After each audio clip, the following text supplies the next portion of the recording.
कीजिए, और official Android app download नहीं किए उसे जाकर डाउनलोड कर लीजिए। टेलीग्राम चैनल गाइस ज्वाइन कीजिए, जहाँ पे आपको इन सब की PDF में आज आपको प्रोवाइड कर देने वाला हूँ, ठीक है। मैंने आपको पहले कहा था कुछ मुझे टाइम की दिक्कत आई थी, जिसके कारण मैं आपको PDF शेयर नहीं कर पाता टाइम की, ठीक है। आप सबको पता है कि जॉब के साथ ये करना थोड़ा हैक्टिक रहता है, फिर भी गाइस आपके लिए कोशिश करता हूँ। तो शुरू करते हैं आज की वीडियो बिना किसी देरी के। तो चलिए देखते हैं क्या है बेसिक एप्लीकेशन। आपका ये अलग से एक टॉपिक दिया हुआ है, ठीक है। आपके जहाँ पे कंपोनेंट दिया है नॉलेज ऑफ कंप्यूटर का, वहाँ पे आपको ये टॉपिक भी दिया है कि बेसिक एप्लीकेशन क्या है, यानी कि कंप्यूटर को कहाँ पे अप्लाई किया जाता है, ठीक है। आपको पता है कि कंप्यूटर एक ऐसा डिवाइस है जिसके ज़रिए ना हम बहुत सारे काम कर सकते हैं, ठीक है। इसके लिए हम बहुत सारे काम कर सकते हैं। आप कंप्यूटर सिस्टम को अलग अलग एप्लीकेशन के लिए भी यूज़ करते हो, ठीक है, अपने सॉफ्टवेयर पैकेज को चेंज करके। हम देखते हैं ना अब हम कैसे कैसे हम कंप्यूटर को कहाँ कहाँ पे इस्तेमाल करते हैं। सबसे पहले तो गाइस देखिए in the field of education, सबसे पहले तो कंप्यूटर को जो हम एजुकेशन के फील्ड में यूज़ करते हैं, कहाँ पे यूज़ किया जाता है, इसका अप्लाई किया जाता है कंप्यूटर का एजुकेशन के फील्ड में इस्तेमाल किया जाता है। कंप्यूटर ने क्या किया है, बहुत सारे एजुकेशन सिस्टम को हमारी पूरे दुनिया में एक अलग लेवल तक पहुंचा दिया है, ठीक है। जिससे कि आपको पता है कि आजकल ऑनलाइन क्लासेस जो हो रही हैं ये किसके थ्रू हो पा रही है। अभी जो मैं क्लास ले रहा हूं तो ये किसके थ्रू हो पा रहा है, ठीक है। It's all because of computer. Computer ने क्या कर दिया है, हमारे क्लासरूम्स को बहुत ही इफेक्टिव बना दिया है। ऑनलाइन एजुकेशन प्रोवाइड करता है। कोई रिसर्च करनी होती है तो हम उसको आसानी से अपने एजुकेशन में कोई रिसर्च करनी होती है उसको हम आसानी से हमारे कंप्यूटर के थ्रू कर सकते हैं, ठीक है। मतलब एजुकेशन के फील्ड में भी कंप्यूटर का अप्लाई किया जाता है, ठीक है। In the field of office के फील्ड में, यानी कि ऑफिस में भी कंप्यूटर का यूज़ किया जाता है। यानी कि जैसे कि आपने अपने डॉक्यूमेंट्स को मैनेज करना हो, ठीक है। कब तक आप अपने एक नोटबुक पे अपने डॉक्यूमेंट्स को लिख कर रखोगे, यानी कि आपने क्या करना है, कंप्यूटर में एक बार अपने डॉक्यूमेंट्स को सेव कर देना है एक अलग से फोल्डर बना के, ठीक है। एक अलग से फोल्डर बना के सेव हो जाते हैं। जैसे कि हमने वर्ड प्रोसेसिंग करनी होगी, यानी कि जो हमने कुछ लिखना वगैरह होगा, टाइप करना होगा, वो सब हम कंप्यूटर के थ्रू कर सकते हैं, पता तो है आप सबको, ठीक है। डेस्कटॉप पब्लिशिंग, अगर हमने कोई डेस्कटॉप पब्लिशिंग करनी होगी वो भी हम आसानी से कंप्यूटर के थ्रू कर सकते हैं। स्प्रेडशीट अगर हमने बनानी होगी, स्प्रेडशीट भी हम आसानी से बना सकते हैं। स्प्रेडशीट क्या होती है, स्प्रेडशीट जो आपने एक्सेल देखा होगा, ठीक है, इस तरह से उसमें बना हुआ, उसमें सब चीज़ें बनी होती हैं। आपको कुछ भी उसमें इंसर्ट करने की ज़रूरत नहीं होती है, बस आपको अब एक सेल में जाना है, इसे हम सेल बोलते हैं, ठीक है। एक सेल में जाना है, उस वहाँ पर जाकर टाइप करना शुरू हो जाना है, ठीक है। तो गाइस आगे होता है ऑफिस सपोर्ट सिस्टम, और ये हमें ऑफिस सपोर्ट सिस्टम भी प्रोवाइड करता है ऑफिस के फील्ड में, ठीक। अब देखते हैं हम मेडिसिन के फील्ड में गाइस। तो मेडिसिन के फील्ड में भी कंप्यूटर पीछे नहीं रहा है, बल्कि मेडिसिन के फील्ड में भी कंप्यूटर ने एक महारत हासिल की है, यानी कि हॉस्पिटल के एडमिनिस्ट्रेशन के लिए, ठीक है। रिकॉर्डिंग मेडिकल हिस्ट्री को रिकॉर्ड करने के लिए, monitoring system, life support system, diagnosis of diseases. तो गाइस जो भी आप देखते हैं कि हमारी डिजीज डायग्नोज होती है, ठीक है, हमें लाइफ सपोर्ट सिस्टम मिलता है, वेंटिलेटर्स होते हैं, हर एक चीज़ हमें किसके थ्रू गाइस यहाँ पर ये मुहैया की जा रही है। तो guys it's all because of computer. मतलब कि कंप्यूटर का एप्लीकेशन जो है आज हर कहीं पे हो रहा है। इवन कि आजकल तो कंप्यूटर का एप्लीकेशन घरों में भी हो रहा है, ठीक है। ये थे हमारे कुछ एप्लीकेशन। अब यहाँ पर देखते हैं इसका और एप्लीकेशन है यहाँ पर डिफेंस के फील्ड में। तो गाइस जो डिफेंस के फील्ड में है यहाँ पर भी कंप्यूटर के बहुत सारे यूज़ होते हैं। जैसे कि हमने अगर जो हमारी कहीं से कोई मिसाइल आ रही है, ठीक है, तो उसको ट्रैक करने में भी उसका कंप्यूटर का इस्तेमाल किया जा रहा है, ठीक है। और उस टारगेट को हम उसको टारगेट कर सकते हैं और उसको वहाँ से डिस्ट्रॉय कर सकते हैं, जो भी मिसाइल हमारी तरफ आ रही होगी, इंडिया की तरफ आ रही होगी, ठीक है। इसको भी, ये सब भी हम कंप्यूटर के थ्रू ही कर सकते हैं। कंप्यूटर जो है हमारी मिलिट्री में बहुत ज़्यादा हेल्प कर रहा है, ठीक है। हमारे जो भी कम्युनिकेशन होता है बैटल के दौरान, वो सब भी कंप्यूटर के द्वारा ही हो रहा है। कंप्यूटर से बहुत ज़्यादा हेल्प कर रहा है, ठीक है। कंप्यूटर जो है हम हेल्प कर रहे हैं किसमें, logistic and ordering function of getting equipment to and around the battlefield, ठीक है। इसमें भी यानी कि बैटल फील्ड में जो लॉजिस्टिक सामान वगैरह होता है उसमें भी कंप्यूटर बहुत ज़्यादा हेल्प करता है। Computer are used in tanks, जो बड़े बड़े टैंक्स होते हैं आर्मी के पास, डिफेंस के पास, उनमें भी प्लेन्स और शिप्स में एनिमी की फोर्सेस को टारगेट करने के लिए help run the platform and more recently to help diagnose any problem with the platform. यानी कि कोई भी प्लेटफॉर्म का प्रॉब्लम हो वो सब कंप्यूटर का ही यूज़ किया जा रहा है उन सब प्रॉब्लम को सॉल्व करने के लिए, और कंप्यूटर इन सब में हेल्प कर रहा है। Computer are used as gateways between different computer network to host security function crypto system, ठीक है। कंप्यूटर का मतलब कि जहाँ भी देखो तो कंप्यूटर का ही यूज़ हो रहा है। तो कैसे थे कुछ हमारे कंप्यूटर के यूज़, ये इजी सा टॉपिक है। अब हम देखते हैं गाइस कंपोनेंट ऑफ कंप्यूटर, जहाँ से आपके एग्जाम में क्वेश्चन बन जाता है, ठीक है।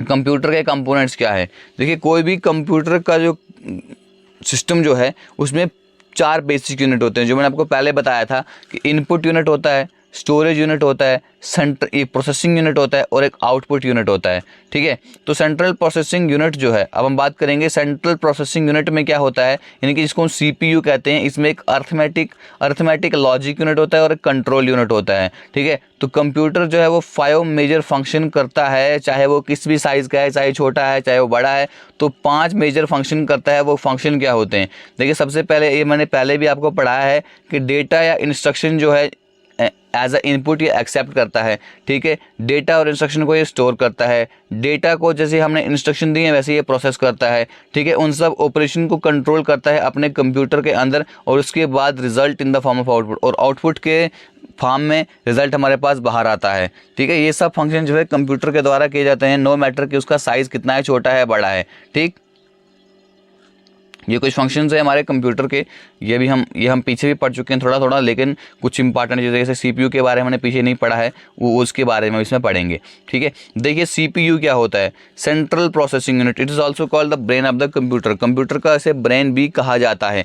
अब देखिए सेंट्रल प्रोसेसिंग यूनिट जो है हमारा जो कंप्यूटर सिस्टम के अंदर जो मेन यूनिट होता है, यानी कि जिसके पे हमारा पूरा कंप्यूटर डिपेंड होता है, वो होता है गाइस CPU। इसकी फुल फॉर्म पूछी जाती है आपके एग्जाम में, याद रखिएगा, सेंट्रल प्रोसेसिंग यूनिट, ठीक है। ये यूनिट जो है जितने भी इवेंट्स, जितने भी काम, जितने भी फंक्शंस हमारे कंप्यूटर के अंदर होते हैं वो सब इसी यूनिट के अंदर पाए जाते हैं, यानी कि सब काम इसी के अंदर होते हैं, ठीक है।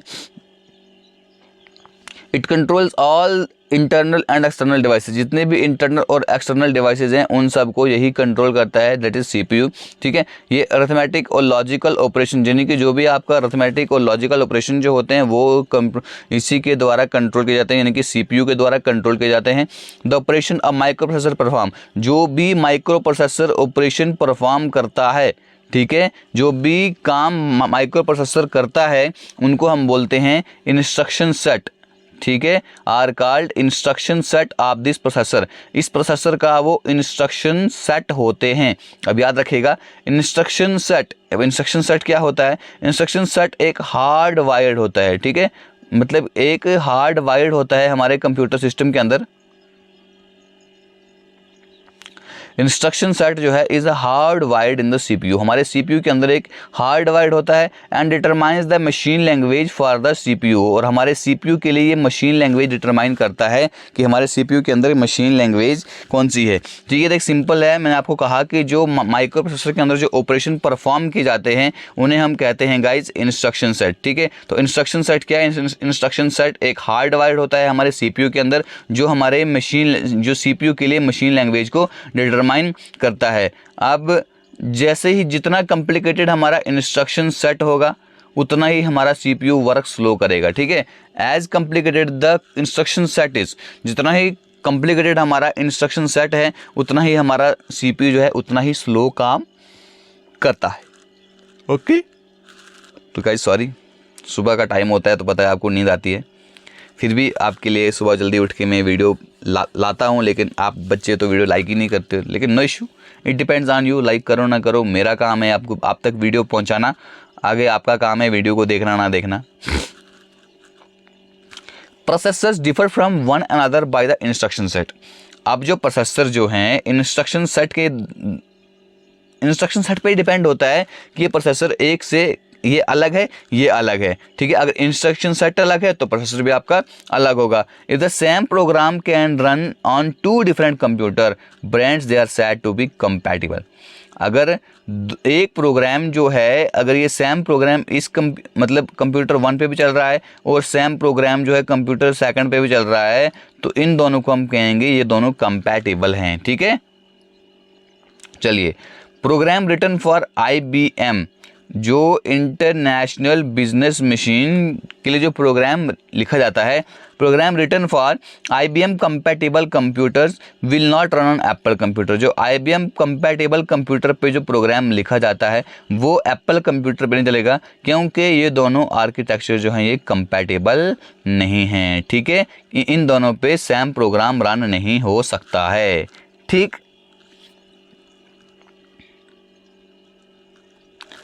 Control unit and arithmetic logic unit, जो कंप्यूटर सिस्टम के कंट्रोल यूनिट एंड, मान लीजिए ये कंट्रोल यूनिट है, ये अर्थमेटिक लॉजिक यूनिट है, ठीक है। इन दोनों को मिलाकर ही हमारा सेंट्रल प्रोसेसिंग यूनिट बनता है, ठीक है। CPU को हम कंप्यूटर का ब्रेन भी कह जाते हैं, क्वेश्चन पूछा जाता है, बड़ी बार पूछा गया है, कंप्यूटर का ब्रेन किसे कहा जाता है। तो गाइज कंप्यूटर का ब्रेन CPU को कहा जाता है। जैसे कि हमारी ह्यूमन बॉडी में जितने भी डिसीजन जो है हमारे ब्रेन के द्वारा लिए जाते हैं, और बाकी पार्ट जो होते हैं बॉडी के वो हमारे ब्रेन की डायरेक्शन के थ्रू ही चलते हैं। बस same in the case of CPU में भी ये सब चीज़ें होती हैं। सिमिलरली हमारे जो कंप्यूटर सिस्टम है, जितने भी मेजर कैलकुलेशंस होती हैं या कंपैरिजन होते हैं जो भी हमारे CPU के अंदर होते हैं, ठीक है, उन सब को एक्टिवेट करने के लिए, कंट्रोल करने के लिए CPU ही रिस्पॉन्सिबल होता है। जितने भी मतलब कि जितने भी यार कंप्यूटर सिस्टम के अंदर ऑपरेशंस होते हैं, ठीक है, whether it is arithmetic operation, logical operations, वो सब कहाँ पर होते हैं, वो सब होते हैं गाइज हमारे कंप्यूटर सिस्टम के अंदर। कंप्यूटर सिस्टम के अंदर कौन करता है, CPU is responsible for all that, ठीक है। उन सब चीज़ों के लिए CPU ही रिस्पॉन्सिबल है। अब no processing is done in the primary storage unit. अब कोई भी जो प्राइमरी स्टोरेज यूनिट है वहाँ पे कोई भी प्रोसेसिंग नहीं होती है। Intermediate result generated in the ALU, जो इंटरमीडिएट रिजल्ट जो हैं वो अरिथमेटिक लॉजिक यूनिट्स में क्या होते हैं, जनरेट होते हैं, और temporary transferred back to the primary storage. और उनको टेम्पररी कहाँ पे ट्रांसफ़र किया जाता है, प्राइमरी स्टोरेज में उनको ट्रांसफ़र किया जाता है until needed at a later time. अगर आपको बाद में उनकी ज़रूरत पड़ेगी, बाद में आप उनको वहाँ से प्राइमरी स्टोरेज से ले सकते हैं, ठीक है। डेटा में this move from primary storage to ALU। डेटा को हम प्राइमरी स्टोरेज से अरिथमेटिक लॉजिकल यूनिट में मूव कर सकते हैं and back again storage many time before the processing is over. After the completion of processing, जब प्रोसेसिंग हो जाती है, फाइनल रिजल्ट होते हैं जो हमारे स्टोरेज यूनिट में स्टोर होते हैं, are release to an output device, और उनको हम आउटपुट डिवाइस में क्या कर सकते हैं, रिलीज कर सकते हैं। तो सिंपल सी बात है गाइज, सबसे पहले जो क्या है, जो इंटरमीडिएट रिजल्ट जो होते हैं जो ALU में जनरेट होते हैं, उनको टेम्पररी प्राइमरी स्टोरेज में क्या कर दिया जाता है, स्टोर किया जाता है, ठीक। Arithmetic and logic unit ALU, arithmetic and logic unit is the part जहाँ पे एक्चुअल कंप्यूटेशन होती हैं, जहाँ पे एक्चुअल कंप्यूटेशन होती हैं। वो कौन सा हिस्सा है CPU का, वो है अरिथमेटिक लॉजिक यूनिट। अब इसमें क्या क्या होता है अरिथमेटिक लॉजिक यूनिट में, इसमें सर्किट होता है जो अरिथमेटिक ऑपरेशन करता है, जैसे कि आपकी addition, subtraction, multiplication, decision. Our data received from memory and capable to compare number, less than है, इक्वल टू है या ग्रेटर देन है, ये सारे ऑपरेशन कहाँ के कहाँ होते हैं, ये सब ऑपरेशन जो होते हैं अरिथमेटिक लॉजिक यूनिट में होते हैं। अब ये आपको याद रखना है कि अरिथमेटिक लॉजिक यूनिट क्या होता है। उसके बाद कंट्रोल यूनिट, मैंने पहले ही आपसे कहा कि arithmetic logic unit and control unit जो है मिलकर ये जॉइंटली एक CPU को क्या करते हैं, बनाते हैं। कंट्रोल यूनिट क्या करता है, डायरेक्ट्स करता है और कंट्रोल करता है जितने भी हमारे इंटरनल और एक्सटर्नल डिवाइसेस के जरिए जो एक्टिविटीज़ हो रही हैं उन सबको डायरेक्ट करता है, उनको डायरेक्शन देता है किस तरह से क्या करना है और उनको कंट्रोल भी करता है। और कंट्रोल यूनिट क्या काम करता है, ये जितनी भी इंस्ट्रक्शन जो है हमारे कंप्यूटर में फैच होती हैं, ठीक है, डिटरमाइन इंस्ट्रक्शन को इंटरप्रेट करता है। जितनी भी इंस्ट्रक्शन हमारे कंप्यूटर में फैच होती हैं उनको क्या करता है, इंटरप्रेट करता है। डेटा डिटरमाइंस व्हाट डेटा, यानी कि डेटा को डिटरमाइन करता है कि ये डेटा क्या है। If any are needed where it is stored, यानी कि अगर इसको ज़रूरत है इसको हमने स्टोर कहाँ पर करना है, ये सब कौन काम करता है, कंट्रोल यूनिट काम करता है। वेयर टू स्टोर, कहाँ पे स्टोर करना है the result of the operation and sends the control signal to the devices, और ये इस कंट्रोल सिग्नल जो है डिवाइसेस को भेजने का काम करता है। Involve in the execution of the instruction, जब आपकी इंस्ट्रक्शन एग्जीक्यूट हो रही होती हैं उस वक्त जो भी काम करता है उन सिग्नल को कंट्रोल करना, उन डिवाइसेस को कंट्रोल करना, कहाँ पे इसको स्टोर करना है, कहाँ पे आपकी जो इंस्ट्रक्शन जो होती है ऑपरेशन के जो रिजल्ट आ रहे हैं वो कहाँ पर स्टोर करने हैं, वो सब काम कौन करता है गाइस, कंप्यूटर सिस्टम के अंदर कंट्रोल यूनिट। ठीक है, इसके बाद एक और चीज़ होती है हमारे पास, वो होता है रजिस्टर। अब ये वो रजिस्टर जिस पे आप लिखते हो, ये कंप्यूटर के अंदर एक रजिस्टर होता है। कंप्यूटर में एक रजिस्टर होता है क्या है, small set of data holding places, एक छोटा सेट होता है जहाँ पे आपका डेटा होल्ड रहता है। ठीक है, जो एक कंप्यूटर प्रोसेसर का पार्ट होता है जिसे हम रजिस्टर कहते हैं। रजिस्टर क्या कर सकता है, ये कंप्यूटर की इंस्ट्रक्शन को होल्ड कर सकता है, स्टोरेज एड्रेस को होल्ड करता है, या किसी भी किस्म का data such as bit sequence और इंडिविजुअल कैरेक्टर जो हैं उनको होल्ड करके रखता है, दैट इज रजिस्टर। ठीक, अब हम बात करेंगे गाइस माइक्रो प्रोसेसर के बारे में। माइक्रो प्रोसेसर क्या होता है, माइक्रो प्रोसेसर क्या है, ये कंप्यूटर सिस्टम में एक कंट्रोलिंग एलिमेंट है एंड इज समटाइम, और कभी कभी हम माइक्रो प्रोसेसर को चिप भी बोलते हैं। माइक्रो प्रोसेसर जो है मेन हार्डवेयर है जो हमारे कंप्यूटर को ड्राइव करता है। ठीक है, दैट ड्राइव्स द कंप्यूटर। ये एक लार्ज प्रिंटेड सर्किट बोर्ड है। ठीक है, प्रिंटेड सर्किट बोर्ड, पीसीबी की फुल फॉर्म अगर पूछी जाए तो आपको कहना है, आपको याद रखना है प्रिंटेड सर्किट बोर्ड क्या है। माइक्रो प्रोसेसर जो है ये एक प्रिंटेड सर्किट बोर्ड है। ठीक है, जितने भी हमारे इलेक्ट्रॉनिक सिस्टम है वहाँ पर इसको यूज़ किया जाता है, जैसे कि आपका कंप्यूटर है, कैलकुलेटर है, डिजिटल सिस्टम है। ठीक है, वो उन सब चीज़ों में इस माइक्रो प्रोसेसर का यूज़ किया जाता है। The speed of the CPU depend upon the micro processor use. जो भी सीपीयू की स्पीड होती है वो डिपेंड करती है कि आपका इसमें कौन सा माइक्रो प्रोसेसर यूज़ हो रहा है। जब भी देखो आप कंप्यूटर खरीदने आते हैं उसको पूछो इसका प्रोसेसर क्या है। ठीक है, इसका प्रोसेसर क्या है। अगर आप ज़्यादा प्रोसेसर होता है तो उसकी स्पीड भी ज़्यादा ही होती है। तो गाइस इंटेल 4004 ये पहला माइक्रो प्रोसेसर था। इसमें एक क्वेश्चन आपको याद करने के लिए, वो क्या है, इंटेल 4004 ये पहला माइक्रो प्रोसेसर था जो इंटेल के द्वारा 1971 में बनाया गया था। किसने बनाया था इसको, Ted Hoff and engineer Federico Faggin ने। ठीक है, याद रखिएगा, पहला माइक्रो प्रोसेसर जो है यानी कि चिप जो है ये किसने बनाई थी, 1971 में बनाई थी। साइंटिस्ट थे टेड हॉफ और एक इंजीनियर थे फ्रेडरिको फैगिन ने, इन दोनों ने इसको बनाया था। ठीक, कभी कभी जो इम्पोर्टेंट कुछ पॉपुलर माइक्रो प्रोसेसर आपको देखने को मिलते हैं, इंटेल का होता है, इंटेल कोर i7 का होता है, डुअल कोर होता है, पेंटियम 4 होता है। ठीक है, और आपने एडीएम भी देखा होगा, एडीएम का ये प्रोसेसर होता है। ठीक है, तो ये सब गाइस प्रोसेसर होते हैं जो हमारे कंप्यूटर सिस्टम में क्या करते हैं, हमारे कंट्रोलिंग एलिमेंट का काम करते हैं। ठीक है, उसके बाद एक हमारे पास मदरबोर्ड होता है। अगर सिस्टम का मदरबोर्ड ख़राब हो गया तो सिस्टम खुलता ही नहीं है। मेन सर्किट बोर्ड, जो मेन सर्किट बोर्ड होता है हमारे कंप्यूटर सिस्टम में उसे हम बोलते हैं मदरबोर्ड, यानी कि जहाँ से सारे सर्किट लगे होते हैं। ये बीच में एक मदरबोर्ड लगा होता है कंप्यूटर सिस्टम के अंदर, सीपीयू के अंदर। ठीक है, जो मेन सर्किट का काम करता है। ठीक है, क्योंकि ये ही बीच में असली तो यही चीज़ होती है सिस्टम के सीपीयू के अंदर। It is also known as the main board और लॉजिक बोर्ड और सिस्टम बोर्ड और प्लानर बोर्ड। याद रखिएगा, इसको मैन बोर्ड भी बोलते हैं, अगर कहीं पे पूछा जाए लॉजिक बोर्ड भी बोलते हैं, सिस्टम बोर्ड भी बोलते हैं और प्लानर बोर्ड भी बोलते हैं। इंपॉर्टेंट है, याद रखिएगा। ठीक है, जितने भी all the other electronic devices and circuits of computer system, जितने भी आपके इलेक्ट्रॉनिक डिवाइसेज हैं या आपके कंप्यूटर के सर्किट सिस्टम है, मैंने पहले ही कहा वो सब इससे जुड़े होते हैं। चाहे वो आपका सीपीयू हो, रोम हो, रैम हो, एक्सपेंशन स्लॉट्स हो, पीसीआई स्लॉट्स हो, यूएसबी पोर्ट्स हो, वो सब इसी से अटैच होते हैं। ठीक, it also include controllers for devices like the hard drive, इसमें क्या होते हैं, इसमें कुछ हमारे डिवाइसेस के कंट्रोलर भी होते हैं, जैसे कि हमारा हार्ड ड्राइव होता है, DVD drive, keyboard and mouse, ये भी इसी के अंदर होता है, मदरबोर्ड से ये सब कनेक्ट होते हैं। इन अदर वर्ड अगर हम ऐसे कहें कि मदरबोर्ड जो है हर एक चीज़ में, ठीक है, हर एक चीज़ में makes everything in a computer work together.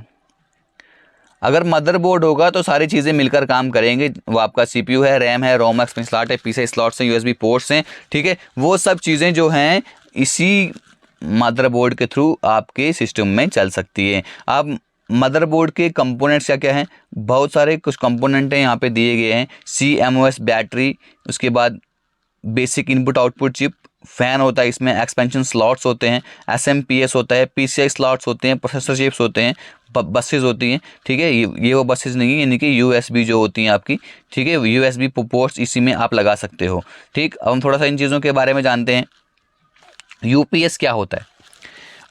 Uninterruptible power supply. Uninterruptible power supply एक ऐसा इलेक्ट्रिकल एपरेटस होता है जो इमरजेंसी पावर प्रोवाइड करता है जब हमारी इनपुट पावर सोर्स जो है वो फेल हो जाता है। ठीक है, ये जो अभी जैसे मान लीजिए हमारे पास लाइट चल रही थी, वो मतलब कि लाइट बंद हो गई, उस वक्त हमारा UPS काम करेगा। इसकी फुल फॉर्म पूछ जाते हैं जो आपको याद रखनी है, अनइंटरप्टेबल पावर सप्लाई। ठीक, बफर क्या होता है? बफर एक टेम्परेरी स्टोरेज होती है जहाँ पे रजिस्टर जो होता है hold the data for further execution. जहाँ पे मान लीजिए कि मैंने यहाँ से इनपुट लगाया, मैंने डायरेक्शंस दी, ठीक है, यहाँ पे जाके एक ऐसे स्टोरेज होगी जिसे हम बोलेंगे बफर स्टोरेज। ठीक है, जहाँ पर जब तक इसका एग्जीक्यूशन नहीं होगा, इसको अच्छे से प्रोसेसिंग नहीं होगी, तब तक ये कहाँ पे रहेगा, ये बफर एक स्टोरेज होती है जहाँ पर ये रहेगा।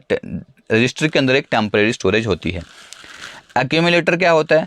एक्यूमुलेटर एक रजिस्टर है हमारे CPU के अंदर जिसमें intermediate arithmetic and logic result जो है वो स्टोर होते हैं। ठीक, and uniform interval of CPU, जो CPU का यूनिफॉर्म इंटरवल टाइम होता है allocated for use in performing a task is known as time slice. याद रखेगा, time slice.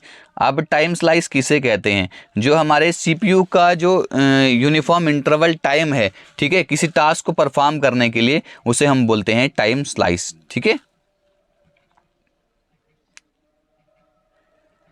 The speed of processor, जो प्रोसेसर की स्पीड होती है, is measured in million of cycles पर सेकेंड, यानी कि इसमें पर सेकेंड में मिलियन ऑफ साइकिल की तरह इसको स्पीड करते हैं, या सिंपल आप याद रखिएगा मेगाहर्ट्ज। ठीक है, मेगाहर्ट्ज प्रोसेसर की स्पीड को MHz में क्या किया जाता है, मेगाहर्ट्ज में इसको मेजर किया जाता है। क्वेश्चन पूछा गया है। DMA क्या होता है? Direct memory access. Direct memory access क्या होता है? ये एक ऐसा मेथड है जो हमारे इनपुट या आउटपुट डिवाइस को क्या करता है, उसको अलाउ करता है कि वो डेटा को डायरेक्टली क्या कर सकता है, सेंड कर सकता है या रिसीव कर सकता है, किससे, मेमोरी से, passing the CPU to speed up memory operation. ठीक है, डायरेक्ट मेमोरी एक्सेस जो है वो क्या करता है, हमारे इनपुट या आउटपुट डिवाइसेस को एक ऐसा मेथड है जो अलाउ करता है वो डेटा को रिसीव या सेंड कर सकता है डायरेक्टली, किसको, मैन प्रोसेसर से CPU तक, हमारे CPU की स्पीड को बढ़ाने के लिए। अब हमारा अगला जो है वो है इंस्ट्रक्शन साइकिल। इंस्ट्रक्शन साइकिल हम पहले भी पढ़ चुके हैं। तो गाइज हमारे पास इंस्ट्रक्शन साइकिल इसके बाद होता है। इंस्ट्रक्शन साइकिल हम पहले ही पढ़ चुके हैं कि हमारे सीक्वेंस ऑफ इवेंट होता है, जैसे कि हमारे क्या करता है, फैचिंग the instruction from the memory, जो हमारी मेमोरी है उससे इंस्ट्रक्शन को ये फैच करता है। उसके बाद decoding the instruction for operation, operation के लिए हमारी इंस्ट्रक्शन को क्या करता है, डिकोड करता है। उसके बाद उस इंस्ट्रक्शन को एग्जीक्यूट करता है, बाद में उस मेमोरी को स्टोर करता है। देखिए सबसे पहले क्या करेगा, इंस्ट्रक्शन को फैच करेगा, उसके बाद उसको अपने सिस्टम में अंदर डिकोड करेगा। ठीक है, क्योंकि उसने आगे इसमें ऑपरेशन करना है। उसके बाद उसी डिकोड करना है, उसको एग्जीक्यूट करेगा और स्टोर करेगा। ठीक है, इन द अबव स्टेप 1 और 2 इंस्ट्रक्शन आर सेम। जो स्टेप 1 और 2 में क्या होता है, इंस्ट्रक्शन आर सेम होती हैं, इनको हम बोलते हैं फैच साइकिल। क्या बोलते हैं, इन दोनों को हम बोलेंगे, इनको बोलते हैं फैच साइकिल। और स्टेप 3 और 4 में क्या होता है, इंस्ट्रक्शंस आर डिफरेंट, उनको हम बोलते हैं एग्जीक्यूट साइकिल। इनको हम बोलते हैं एग्जीक्यूट साइकिल। ओके, अब इसके बाद रहता है हमारा इंस्ट्रक्शन फॉर्मेट। इंस्ट्रक्शन फॉर्मेट क्या होता है, कंप्यूटर जो होता है अंडरस्टैंड करता है किसकी लैंग्वेज को, only in terms of 0 and 1। Computer सिर्फ जो याद रखेगा 0 और 1 में ही ये इंस्ट्रक्शन को एक्सेप्ट करता है, ठीक है, इनको ही समझता है। इसको हम बोलते हैं मशीन लैंग्वेज को। 0 और 1 लैंग्वेज को क्या बोलते हैं, ये एक मशीन लैंग्वेज होती है। कंप्यूटर प्रोग्राम क्या होता है, एक इंस्ट्रक्शन का एक सेट होता है जो डिस्क्राइब करता है कि कंप्यूटर को कंप्यूटेशनल टास्क करने के लिए कौन से स्टेप उठाने हैं। वो कंप्यूटर प्रोग्राम जो होता है वो सब डिस्कस करता है। The processor must have 2 input, processor के 2 इनपुट होते हैं, एक होता है इंस्ट्रक्शन, एक होती है डेटा।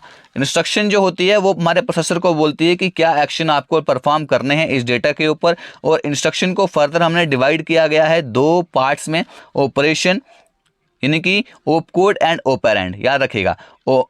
इंस्ट्रक्शन को हमने फर्दर डिवाइड किया है 2 पार्ट्स में, एक होता है ऑपरेशन यानी कि इसको हम ऑपकोड बोलते हैं, और दूसरा होता है ऑपरेंड, ठीक है। ऑपकोड क्या होता है, ऑपकोड हमारे एक्शन को रिप्रेजेंट करता है जो प्रोसेसर को एग्जीक्यूट करने हैं। अब ऑपकोड क्या होता है, याद रखिएगा। इंस्ट्रक्शन को हमने उसको 2 पार्ट में डिवाइड किया गया।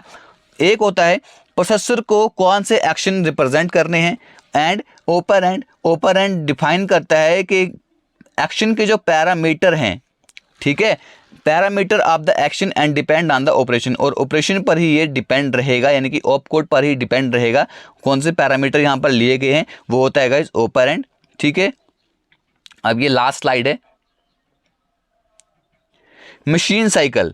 मशीन साइकिल क्या होता है, machine cycle is defined by the time that takes to fetch 2 operand from register and perform ALU operation and store result in a register। Machine cycle क्या होता है, इसको हम टाइम के जरिए इसको हम डिफाइन करते हैं। जो क्या करता है, that takes to fetch 2 operands, जो क्या करता है, फैच करता है 2 ऑपरेंड्स को रजिस्टर से, और परफॉर्म ALU परफॉर्म करता है, और उनको रिजल्ट को रजिस्टर में जाकर स्टोर करता है, उसे हम बोलते हैं एक मशीन साइकिल। उसके बाद पाइपलाइनिंग क्या होती है, पाइपलाइनिंग क्या होती है, जो हमारा एग्जीक्यूशन साइकिल है उसको इंप्रूव करती है, एग्जीक्यूशन स्पीड को इंप्रूव करती है। कैसे, by putting the execution step of several instruction, जो सेवरल इंस्ट्रक्शंस हैं उनको by putting the execution step of several instruction into parallel, वो several instruction को parallel में क्या करते हैं, उनको एग्जीक्यूट करते हैं। It is called implement instruction prefetch, इसको हम इम्प्लीमेंट इंस्ट्रक्शन प्रीफैच भी कहते हैं। एक बार फिर समझते हैं पाइपलाइनिंग क्या होती है। पाइपलाइनिंग हमारे एग्जीक्यूशन स्पीड को इंप्रूव करती है एग्जीक्यूशन स्टेप को लेकर, ओके। सॉकेट्स क्या होते हैं, sockets are connecting point of a chip on the motherboard. Socket क्या होते हैं, जो हमारे चिप के कनेक्टिंग पॉइंट होते हैं मदरबोर्ड के ऊपर, उन्हें हम बोलते हैं सॉकेट। गाइज इंपॉर्टेंट स्टेप्स थे, तो वीडियो खत्म करते हैं गाइज, टाइम हो गया है, ठीक है। तो अच्छी लगी ये वीडियो को लाइक कीजिएगा, वीडियो पे कमेंट कीजिएगा कैसी लगी वीडियो, आपको शेयर कीजिएगा, बाकी फ्रेंड्स के साथ चैनल को सब्सक्राइब कीजिए। Thank you, God bless you all.